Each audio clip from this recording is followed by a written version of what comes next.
Well, as my good friend Fred Kent says, the community is the expert. So they told me that half of you are Spanish speaking and half of you are English speaking. So I'm going to do something, I don't know if it's going to make everybody happy or everybody confused. But I'm going to speak in English and I will have the slides in Spanish. So I think that will make, at least the translators are going to make him very happy. And like Fred and Ethan and everyone at PPS tells me, we have to listen to the community. We have to observe the community. So we like to do it with children. Like here, for example, in Chihuahua, we were asking the children, what don't you do the community like you like to be when you have your parents' age and you have children of your own age? And then they started doing these things. Like Anna, half of her community is all green spaces. And Edgar, he's only 13, but he wrote, I want few cars, more people walking, and more people cycling. And he drew an area for pedestrians, for cyclists, for buses, and for cars. He's only 13, but he knows that if we mix walking and cycling, the pedestrian is going to get injured. If we mix cyclists and cars, the cyclist is going to get injured. So each one needs their own separate space. And then he drew public parks and low buildings with street-level activity. If we were growing like this, I mean, when you have the buildings, when they go above 8, 9 stories, you start having more in common with the birds and the planes than with people. So look at what Edgar did. It's fantastic. So some of you might say, oh, Gil, this is common sense. Maybe that's why they say that common sense is the least common of the senses. So, I mean, we got to work on creating cities for people. And this is not just about engineering and finance. Actually, this is much more is about people. How do we want to live? Once we have clarity, a shared vision of how do we want to live, everything is going to fall into place because this is about the built environment. So I'm really, really happy to be at Future of Places and be speaking at this session on the global challenges posed by urbanization. And obviously, I'm very happy with everyone, the PPS, UN Habitat, Action. And I mean, Habitat is very close to my heart because when I was a teenager, Habitat was organizing the first conference ever, Habitat in 1976 in Vancouver. And we were lucky enough that my father, he was the Secretary General of Habitat, the first one. So we were bitten, and one of my brothers eventually became mayor of Bogota, and I became commissioner, and we've been working in cities ever since. So maybe a lot of the young people here will be bitten by this. I'm going to be talking about my previous life when I was commissioner in Bogota, but I also want to be talking about my current life as executive director of 8 and 80. And one of the things I love is coming here and learning, sharing and learning from people like you. Actually, in the last 8 years, I have worked in more than 80 different cities around the world. I'm going to be talking about the urgency, about land for the growth, sustainable mobility, parks, and conclusion. But I got to tell you, why is this 8 and 80 cities? 8 and 80 cities is not about walking and cycling and parks and streets. Those are the means, not the end. The end is how can we contribute to create successful cities and healthy communities where people are going to be happier enjoying their parks and public places and streets and sidewalks and plazas and markets and all of it. And when I'm in the cities, people always say, Gil, is this intersection safe? Can my children walk to school? Can my grandparents bike to get eggs or milk or to go to transit?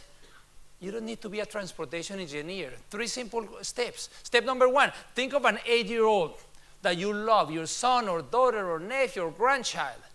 Once you have the 8-year-old in mind, step number 2, think of an older adult that you also love. And when you have the child and the older adult in mind, then go to step number 3. Would you send them across that intersection? Would you send them walking to go get eggs or milk or to go to school, to go to the park, to take public transit? If you would, it's because it's safe enough. If you would not, it's because it's not. And we got to do it better. I mean, what if everything that we did in our cities, in the public places, had to be great for an 8 and for an 80-year-old? Then we would have great communities for everyone, from 0 to 100. I mean, we got to stop building cities as if everybody was 30-year-old and athletic. And we got to build cities for everyone. That's the concept of 8 and 80 cities. So, I know that you might think we're facing a perfect storm in so many ways. I mean, we got public health crisis, mental, physical, obesity crisis. We got climate change. We also got traffic congestion. We got economic crisis. And all of it seems at the same time we feel overwhelmed. And if that wasn't enough, the population is growing and we're living longer. So how do we deal? I mean, just less than 200 years ago, we had just 1 billion people. Now we got over 7 billion. And by 2050, we're going to have over 9 billion. So we got some challenges, but more than challenges, we got great opportunities.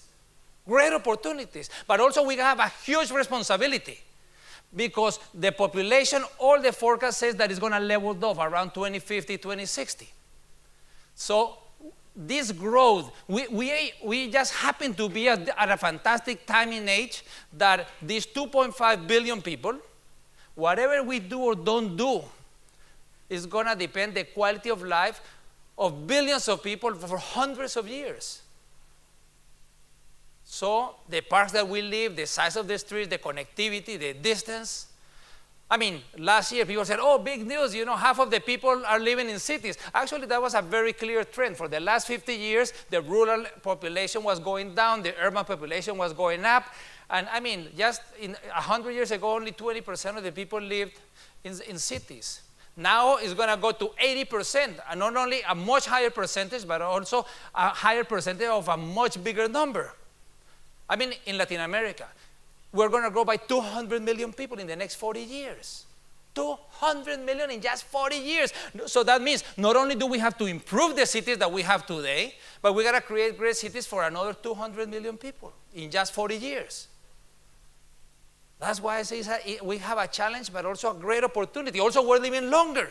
We got to redefine what we think about older adults. The older adults, they're running marathons. They're traveling. They're studying. They are healthier and wealthier and better educated. And they can be a fantastic resource to any city. The people over 60 are going to multiply by 4. The people over 80, we got about 100 million today. We're going to have about 400 million. Half of the people that have ever lived over 65 are alive today. This is something that is totally new.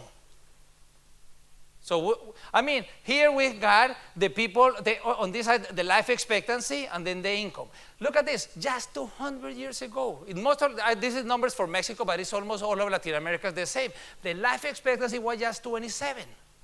Actually, if we had been born 200 years ago, most of us would be dead by now. But not only, look, there was not one single country that had a life expectancy above 45. And in just 200 years, now there is not one single country that has a life expectancy below 45. So all of the countries in the world have increased their life expectancy. It's very clear that we have learned how to survive.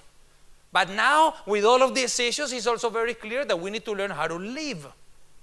And that's what this conference, placemaking, is about: learning how to live with quality of life, listening to people, observing people. Because this is about the built environment and the uses and activities of that built environment. And we don't have too much time to think. We need to act. Act. Many cities, they plan and plan and plan and plan and never act. We need to act. So one of the issues is the land. Where are we going to grow?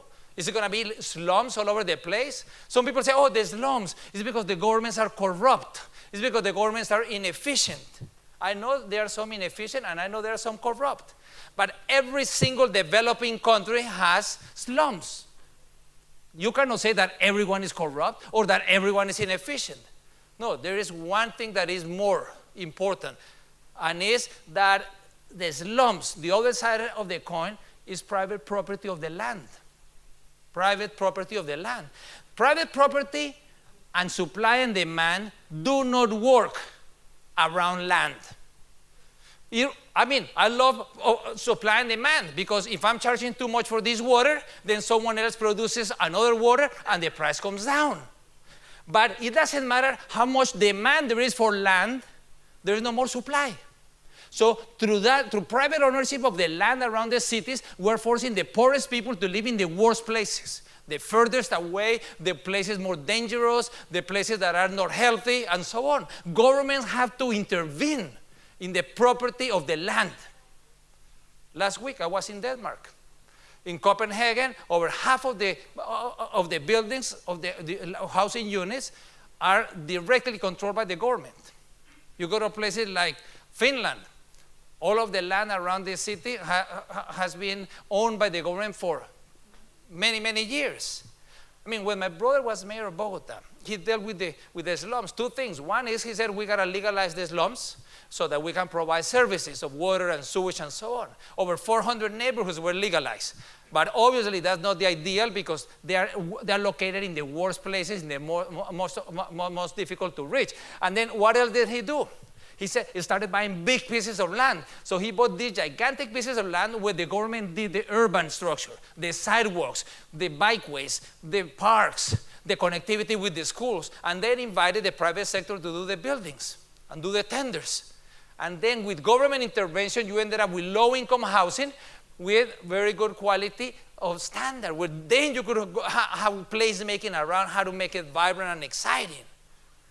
I mean, of course, placemaking around a lot of little things. Over 600 projects, getting involved in the community, developing the self-esteem, turning this into this, where their own community would decide what to do, how to do it, and actually they would do it themselves with the government providing the funding.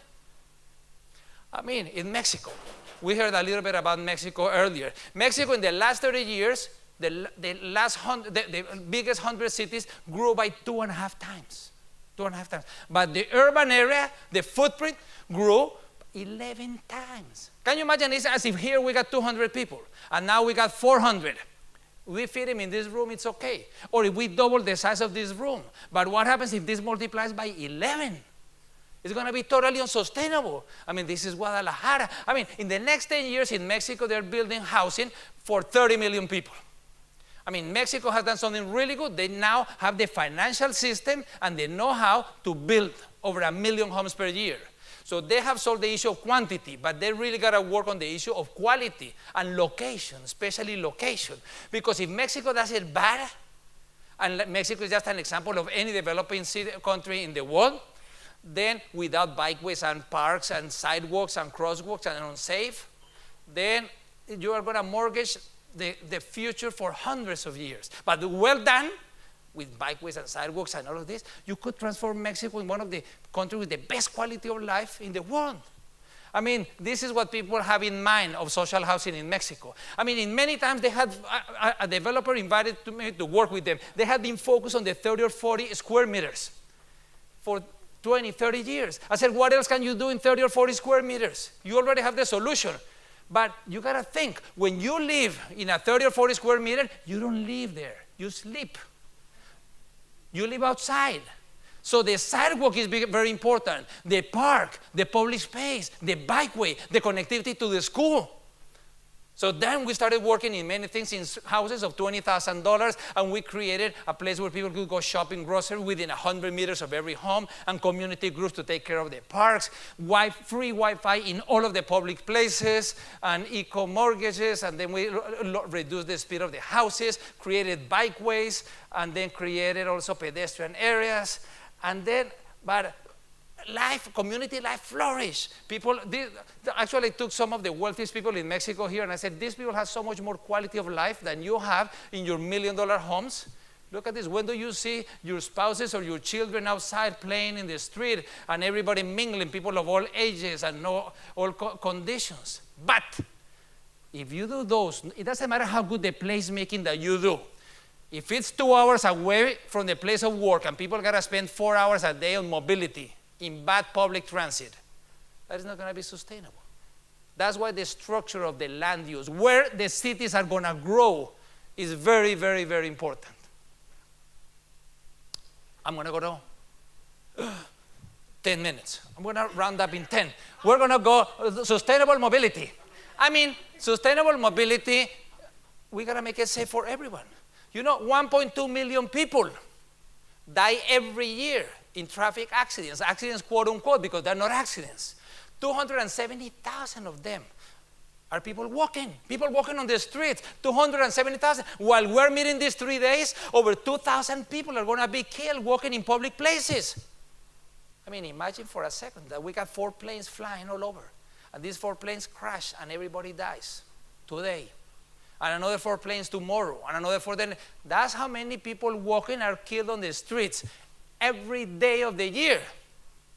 Every day. What are we politicians doing? What are the civil society? What is each one of us doing about it? These are the kind of things that also placemaking, we gotta work around this.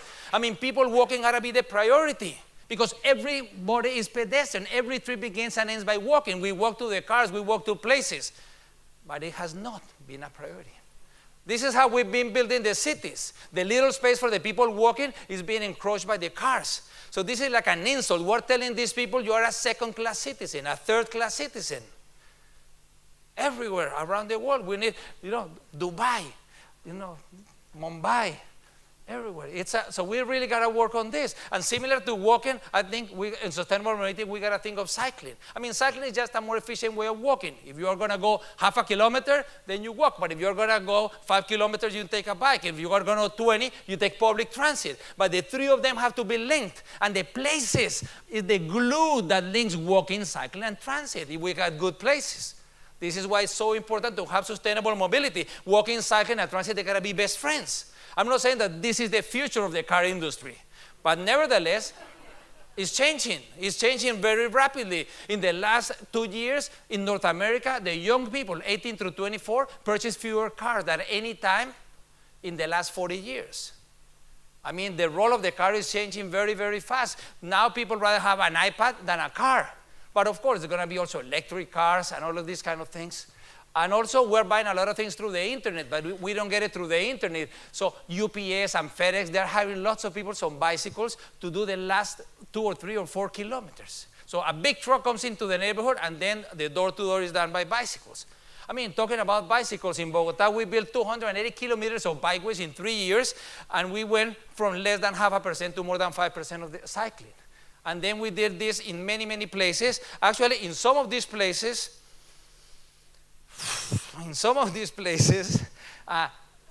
it's hard for someone. Last week I was working in Denmark. It's hard for someone in Denmark to even imagine the level of poverty and how it's transformed. Why do we need to build really nice bikeways and sidewalks?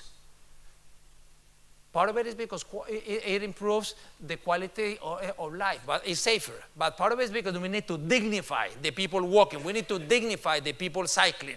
This has to be an option. It's not a symbol of the poor. It's a symbol of the future of everybody, rich and poor. I mean, walking and cycling is not a frivolity. Walking and cycling is not a joke. Walking and cycling is the only individual mode of mobility for most of the adults. Walking and cycling is the only individual mode of mobility for every child and youth around the world. So walking and cycling should be a human right. The right to safe and healthy mobility, unless you think that only the people that have the money and the age and the desire to drive a car have a right to individual mobility. And if we take away the word individual, then it's about public transit as well. That's why we talk about democracy and human rights and equality and sustainability. Next to last, parks and public spaces. I mean, let's open the mind about what a public space is. During the World Cup last month, this was the parks all over the world. That's the US, this is South Korea, this is in Bogota, this is in Germany. Everywhere people going to the parks. Let's open up there, and not just for sports. How about for political reasons? Puerta del Sol in Madrid, and here we got Egypt, and here we got China, and New York, and not only also for political reasons, also religious. You know, a wonderful Pope from Argentina was in Rio de Janeiro. 2 million people in the public spaces. So when we look at any city from the air, the largest public space are the streets. In most cities, between 25 and 30% of the city are streets. The streets can be as much as 80% of the public space of a city. So, will moving cars 24/7 be the best way to use them? I mean, this is how we've been building cities. And these cities have not solved the issue of mobility through building all of these highways. And developing countries are moving in the same direction, which doesn't make any sense at all. I mean, let me tell you, this is just a short anecdote. In Argentina, but it could be any country in the world, developing country, it's going to grow by 1.5 million cars in the next 5 years. 1.5 million cars. What does it mean, 1.5 million cars? If you are going to park the car, you need 10 meters, okay? If you don't have 10 meters, then you need 15 million meters to park the car. That's 15,000 kilometers, okay? The 15,000 kilometers in 5 years is the same as building a road from Buenos Aires to Washington, D.C. and back. Every year. It's like building a road from Buenos Aires to Sao Paulo every year. Where are you going to get the funding and the space? And is that the best way? Even if you had the money and the space, would that be the best way to invest the resources? Different uses, it's like the ciclovia. What is the ciclovia in Bogotá? We open the streets on Sundays and close into cars. Thank you very much. Give me 120 seconds. Not 120. I'm going to be very, very fast. The ciclovia, well, we get over 1.3 million people every Sunday, and it's great. The parks, people say, do we need small parks or large parks? We need all of them. Are parks important? It's not so obvious. When I go to some cities, I tell them, honestly, I'm going to wrap up in 60 seconds. I saw them these kind of parks. And what do people tell me? The municipalities, they say, Gil, go do some fundraising. But when I show them a pothole, they go crazy about the pothole. They think that maybe a car is going to fall there, or maybe a giraffe is going to come out of there. And then the media plays into it, and like this, they hire this woman, all she does is goes and measure potholes. And the community, this is the wrong kind of placemaking. The community gets together is to work on the pothole.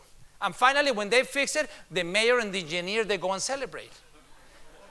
Can you imagine if we placed as much emphasis on playgrounds as we place on potholes? So, I mean, why are parks important? I don't have time just to let you know that increased property value, tourism is great for health, it's great for the environment, it reduces crime, also qualitative, they generate happiness, strengthen communities, are fantastic equalizers, develop a sense of urgency, and look, here it says that, 2 seconds. Look, this is the conclusion.